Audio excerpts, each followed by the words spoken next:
Drift alone in a pitch-black ocean, silence crushing your nerves until a monstrous force slams your leg, no shark or whale, but an ancient terror with tentacles to pulverize your body and a beak to grind your bones to dust. Flail in desperation as the surface vanishes, your lungs erupting in agony. Then, two dinner plate-sized eyes ignite from the void, the Kraken, alive, a fossil-fueled horror beyond sailors' darkest nightmares. Could you survive a single pulse in its grip? Brace yourself, these extinct bones are about to plunge you into an underwater nightmare you can't escape. But the Kraken isn't just a myth, it was born from the fossil record itself. For 500 million years, the oceans have been ruled by tentacled monsters that made sharks look like minnows. These creatures weren't whispers of sailors or drunken tales. They were real, their bones and shells carved into cliffs and stone beds around the world. And long before whales sang in the seas, before sharks became our modern terror, there were cephalopods, the true architects of marine nightmares. Picture the planet 500 million years ago. No continents like today, just a superocean wrapping the globe, steamy and hostile.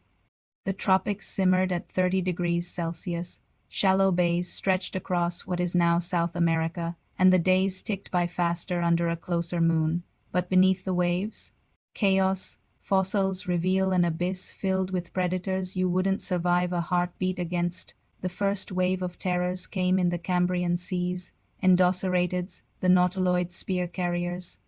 Their straight conical shells stretched up to 9 meters long, weighing nearly a ton, floating torpedoes powered by natural jet engines. Imagine a colossal squid armed with a spear, propelling itself forward with bursts of water, snaring trilobites in its tentacles.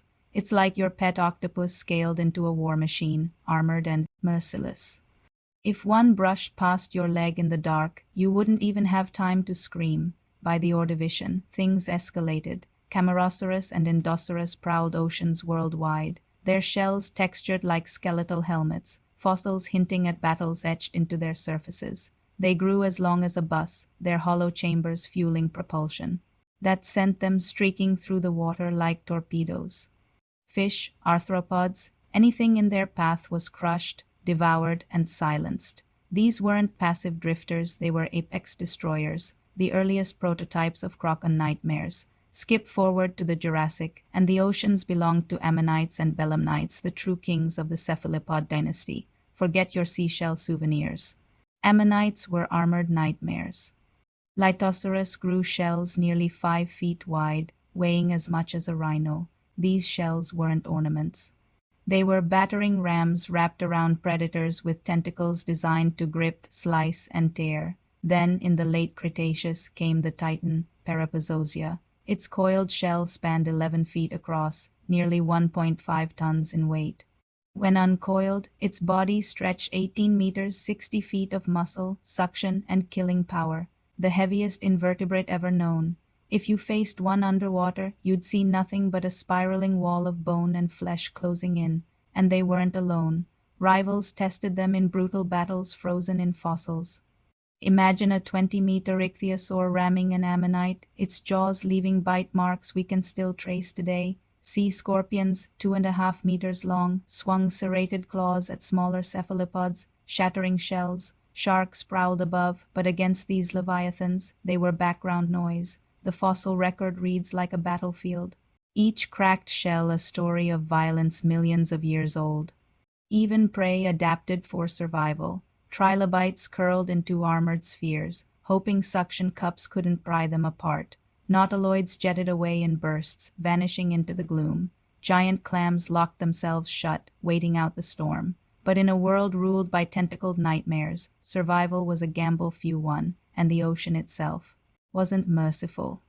Fossils reveal layers where oxygen crashed, turning waters into suffocating dead zones. Glaciations froze seas solid, leaving scars on shells. Then volcanoes erupted, heating oceans to 40 degrees Celsius, boiling habitats alive. It's like modern oil spills combined with lava and ash, killing everything in sight. Through all of this, the Kraken's ancestors endured, thriving in chaos until the end. 66 million years ago, the oceans screamed their last. An asteroid slammed into Earth, Tsunamis swallowed coastlines, skies rained fire. 75% of marine life vanished. Peripazosia, ammonites, belemnites all gone in a geological instant. Fossil beds across Mexico and Europe preserve their shattered shells beneath ash layers. The reign of the Kraken ended not with a fight, but with silence. Yet somehow the bloodline didn't die. Smaller cephalopods survived. Today, when you see a squid darting through the waves or an octopus hiding in coral, you're staring at a survivor of that ancient war. And then there are the giant squids, still lurking in the abyss, tentacles stretching longer than a school bus, eyes glowing like headlights. They surface just often enough to remind us the Kraken never truly left. It waits, hidden, a living fossil whispering of a time when oceans belonged to monsters that made sharks look tame. So, the next time you gaze at the endless sea, think carefully. Something could be staring back, its tentacles coiling in the darkness, its beak ready to crack bone. Maybe the Kraken isn't just legend. Maybe it remembers. And maybe, just maybe, it's still hungry. Thanks for watching, and until next time on Extinct Bones, don't swim alone.